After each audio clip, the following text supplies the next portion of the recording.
Class 12 की chemistry class है। हम देख रहे हैं अल्कोहल, फिनाल्स और ईथर। अल्कोहल, फिनाल्स और ईथर में हमने पिछले लेक्चर्स में जो है किण्वन फर्मेंटेशन के बारे में चर्चा कर रहे थे। तो फर्मेंटेशन का आज हम रिएक्शन देखेंगे, किस प्रकार से किस रिएक्शन से जो है एथिल अल्कोहल या मेथिल अल्कोहल या अल्कोहल जो है फर्मेंटेशन प्रोसेस द्वारा जो है बनाया जाता है। कुछ महत्वपूर्ण किण्वन अभिक्रिया निम्न है। तो सबसे पहले जो महत्वपूर्ण अभिक्रिया है सुक्रोज से एथेनॉल का निर्माण। सुक्रोज से एथेनॉल का निर्माण, सबसे पहले अभिक्रिया हम देखेंगे सुक्रोज से एथेनॉल का निर्माण। देखिए, आप जानते हैं सुक्रोज का सूत्र क्या होता है, C12H22O11, यही तो होता है ना। इसमें डाल दो H2O और इस पर जो है इनवर्टेज एंजाइम कार्य करेगा। इनवर्टेज, और ये इनवर्टेज एंजाइम कहाँ मिलेगा, ईस्ट में मिलेगा। यानी ईस्ट का जब आप उपयोग करोगे तो ये इन्वर्टेज एंजाइम जो है इस सुक्रोज पर जो है कार्य करेगा। ये है सुक्रोज। सुक्रोज को जल में जब घोलेंगे तो ये बन जाएगा C6H12O6 प्लस C6H12O6। एक है ग्लूकोज और दूसरा है फ्रक्टोज। फ्रक्टोज, एक ग्लूकोज बनेगा, दूसरा फ्रक्टोज बनेगा। ग्लूकोज या फ्रक्टोज है C6H12O6।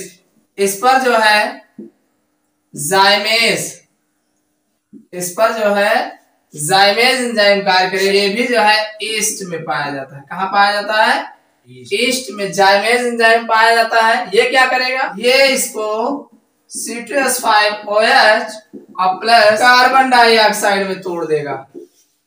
यह है ग्लूकोज। समझ में आया कि नहीं। हमारा जो सुक्रोज है इसको जल में घोलेंगे और घोल करके जब इस ईस्ट डालेंगे तो इस पे इन्वर्टेज एंजाइम जो होगा इसको ग्लूकोज फ्रक्टोज में तोड़ देगा और इस ग्लूकोज फ्रक्टोज को जाइमेज एंजाइम उसी ईस्ट में उपस्थित रहता है। ये जाइमेज एंजाइम जो है एथिल अल्कोहल और कार्बन डाइऑक्साइड में तोड़ देता है। ये है एथिल अल्कोहल। हमने क्या कहा कि सुक्रोज से एथेनॉल का निर्माण, तो यही तो एथेनॉल है। सुक्रोज का सूत्र तो पता हुआ ना, चीनी सूत्र का हो C12H22O11। अहमद डालो H2O। जब 2 हाइड्रोजन डालोगे तो 2 हाइड्रोजन 22, 23, 24 हो जाए और ऑक्सीजन कितना हो जाए, 12 हो जाए। तो C6H12O6 प्लस C6H12O6, इतना समझ में आएगा। यानी ग्लूकोज फ्रक्टोज जो शरबत बना था घर में पानी डाल के चीनी, तो उसमें ग्लूकोज और फ्रक्टोज रहता है, इसीलिए दो कोप से बने हमारा थोड़ा संथा तो का ग्लूकोज पियो। ग्लूकोज अक्सर गर्मियों में ज्यादा यूज होता है। तो क्यों, इसीलिए यूज होता है। शरबत भी इसीलिए पिलाया जाता है ताकि ग्लूकोज एनर्जी प्राप्त हो। समझ में आया नहीं। अब ये जो ग्लूकोज बना है, अब ग्लूकोज फ्रक्टोज दोनों बना है ना, तो हमें दोनों से बना हुआ है। तो कहने मतलब अब एक लेके आपको बताया गया कि जो ग्लूकोज है, ग्लूकोज को जो है आप पहले देखो ईस्ट ले रहे हैं। तो ईस्ट में 3 प्रकार के एंजाइम हैं। 3 प्रकार के एंजाइम बताए गए थे। तो पहला है इन्वर्टेज एंजाइम। तो इन्वर्टेज एंजाइम सुक्रोज को कन्वर्ट करेगा ग्लूकोज फ्रक्टोज में। यानी इन्वर्टेज एंजाइम का कार्य केवल इतना है कि वो सुक्रोज को ग्लूकोज और फ्रक्टोज में तोड़ेगा और उसके ऊपर जो है जाइमेज एंजाइम फिर कार्य करेगा। यानी हर एक एंजाइम, देखो जो जैविक प्रक्रियाएं होती हैं इसमें हर एक एंजाइम केवल एक ही कार्य को करता है। ऐसा नहीं कि वही एंजाइम यहू काम करे, वही एंजाइम वहू काम करे, ऐसा नहीं है। हर एक एंजाइम केवल एक ही विशेष कार्य को करते हैं, दूसरे कार्य को नहीं करते। तो यहाँ पे इन्वर्टेज एंजाइम कार्य किया, ग्लूकोज फ्रक्टोज में तोड़ दिया, और ये जो जाइमेज एंजाइम है वो भी ईस्ट में ही है। वो क्या करेगा, ग्लूकोज को जो है एथिल अल्कोहल और कार्बन डाइऑक्साइड में तोड़ देगा। समझ में आया नहीं। इसको ध्यान देना पड़ेगा कि एथिल अल्कोहल और कार्बन डाइऑक्साइड में तोड़ देता है। ठीक, दूसरी बात करते हैं हम। सुक्रोज से लैक्टिक अम्ल का निर्माण, सुक्रोज से लैक्टिक अम्ल का निर्माण। अब हम सुक्रोज से जो है लैक्टिक एसिड बनाएंगे। उसका विलयन आप जानते ही हैं, सुक्रोज का विलयन। इस सुक्रोज के विलयन पे जो है एस्परजिलस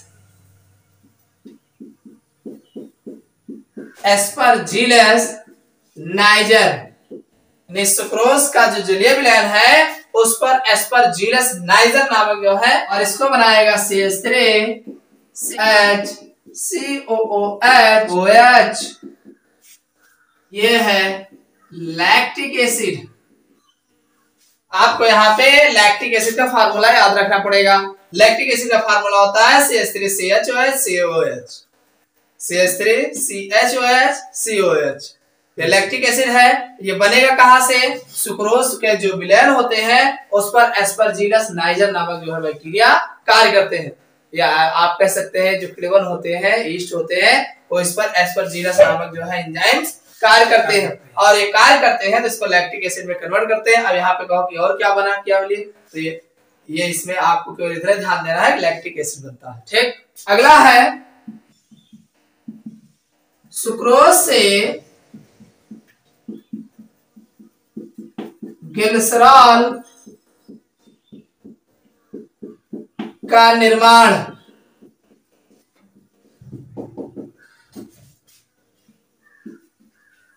सुक्रोज से ग्लिसरॉल का निर्माण। सुक्रोज, इसको भी ऐसे दिखाया जाएगा, सुक्रोज होगा और इस पर ईस्ट कार्य करेगा और बन जाएगा ग्लिसरॉल।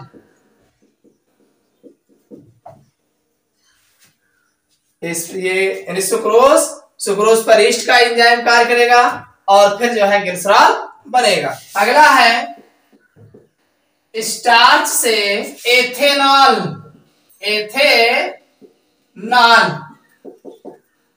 यानी हम जो है स्टार्च से एथेनॉल बनाएंगे। स्टार्च का फार्मूला होता है C6H10O5 का होल N, इसको दो पार्ट के लेंगे और इसमें NH2O ऐड करेंगे, NH2O। इस पर डायस्टेज एंजाइम कार्य करेगा। अंकुरित जौ का निष्कर्षण, C12H22O11, यह माल्टेज, और ये माल्टेज जो है C12H22O11 पुनः जो है H2O से अपक्रिया करेगा, इस पर माल्टेज एंजाइम कार्य करेगा। माल्टेज इसको कन्वर्ट करेगा C6H12O6 जो होगा ग्लूकोज, और फिर इस ग्लूकोज को C6H12O6 जाइमेज एंजाइम कार्य करेगा, जाइमेज, और बनाएगा C2H5OH और प्लस CO2, और इसी को बोलते हैं एथिल अल्कोहल, या इसी को कह सकते हैं एथेनॉल। एथेनॉल IUPAC नेम है। इसी में अगला है एथेनॉल से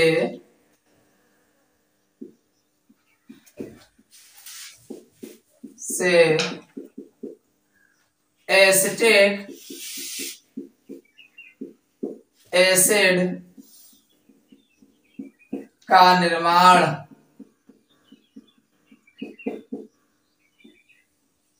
देखिए CH3CH2OH ये है एथिल अल्कोहल, इसका ऑक्सीकरण कराएंगे किसकी उपस्थिति में? Mycoderma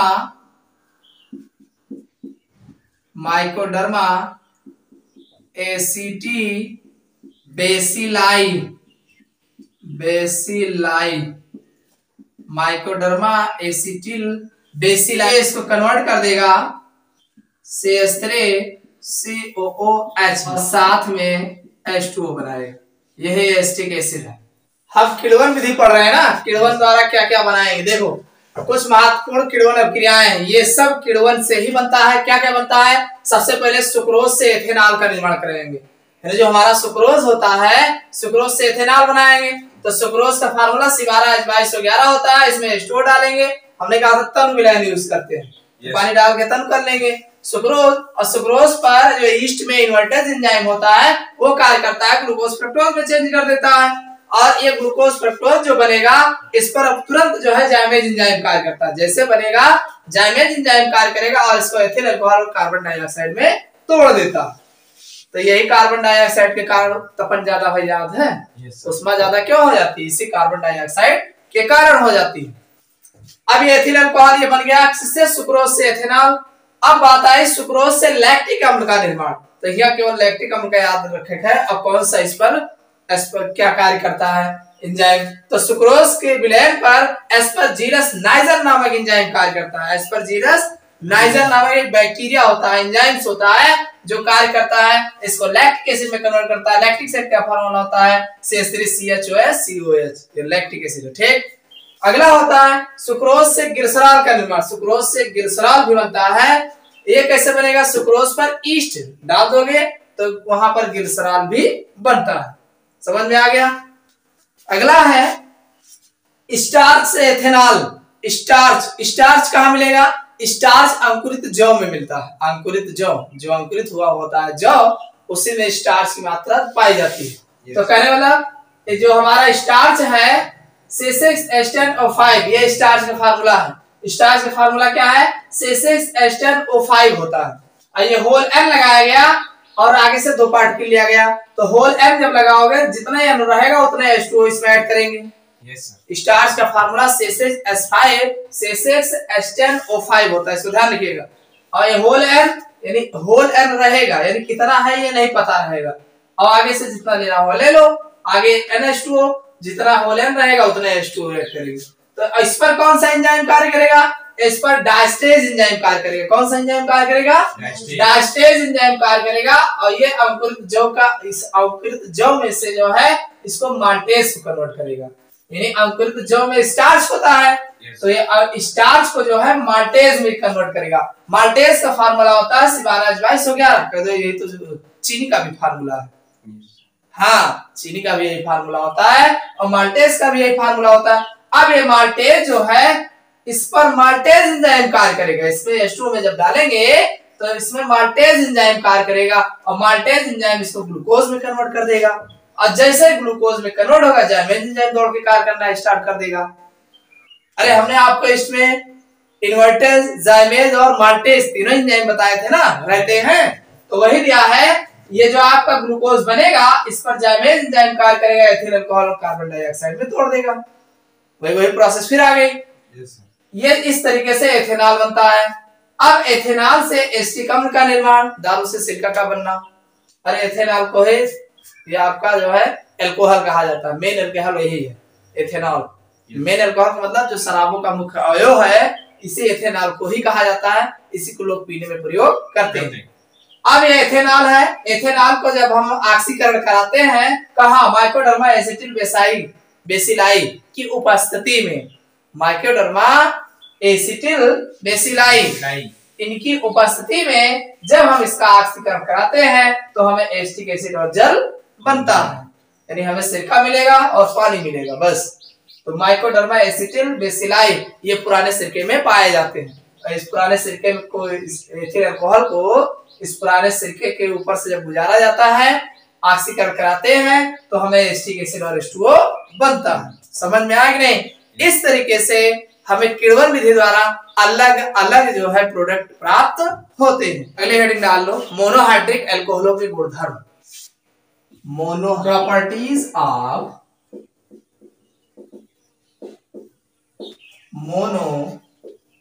monohydric alcohol.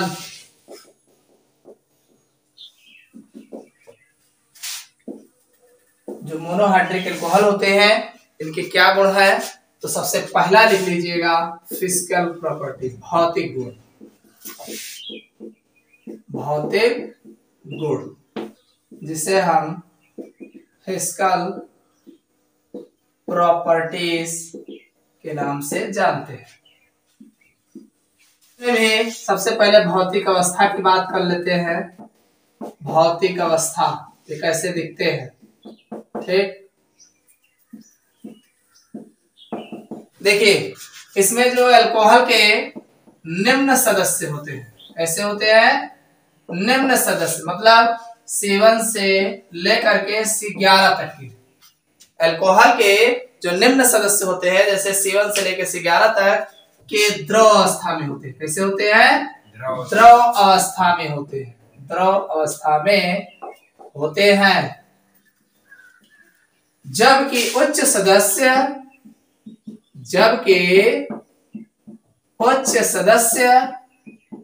अद्रव के बाद क्या आएगा? ठोस आएगा। उच्च सदस्य ठोस अवस्था में होते हैं। द्रव अल्कोहलों में विशिष्ट गंध व तीखा स्वाद होता है, जबकि ठोस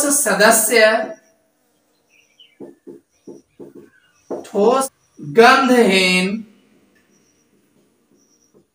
व स्वादहीन होते हैं।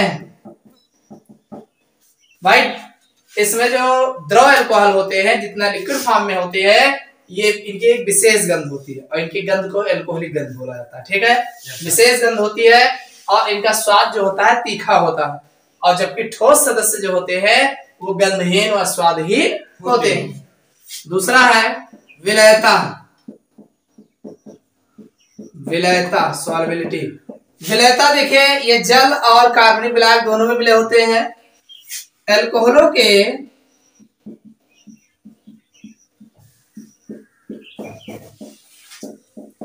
निम्न सदस्य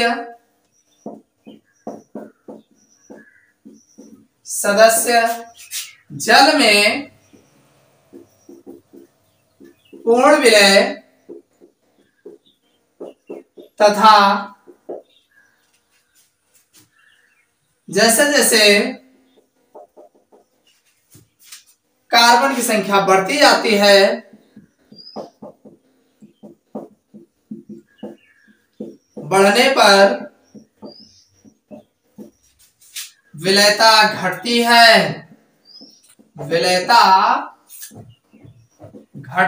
है, इनकी विलयता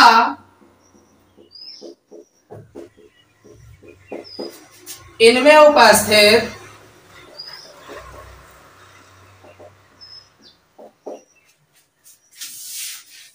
जल के साथ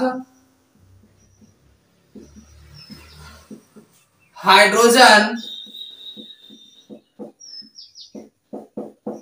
बंध के कारण होती है।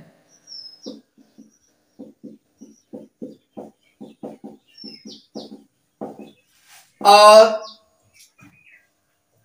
ये कार्बनिक विलायकों में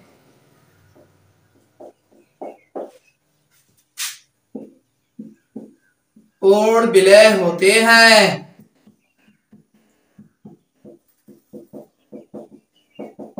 हमने कहा कि अल्कोहल के जो निम्न सदस्य होते हैं ये जल में पूर्ण विलय होते हैं, लेकिन जैसे जैसे कार्बन की संख्या बढ़ती जाती है वैसे वैसे इनमें जल की विलयता जो है घटती जाती है, क्योंकि इनमें उपस्थित जो इनकी जो विलयता है इनमें उपस्थित जल के साथ हाइड्रोजन बंध के कारण होता है। आपसे पूछा जाता है कि अल्कोहल जल में विलय है तो क्या कारण है, तो कारण यही है कि ये जल के साथ हाइड्रोजन बंध बना लेता है जिसके कारण ये जल में विलय होता है। लेकिन जैसे जैसे उच्च सदस्य होते जाते हैं इनमें जल में विलयता घटती जाती है और ये कार्बनिक विलायकों में भी विलय होते हैं। अगला ले लो प्रकृति, नेचर कैसा होता है इनका।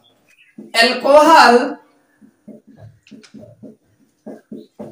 उभयधर्मी प्रकृति के होते हैं तथा लिटमस पेपर के प्रति कोई प्रभाव उत्पन्न नहीं करते।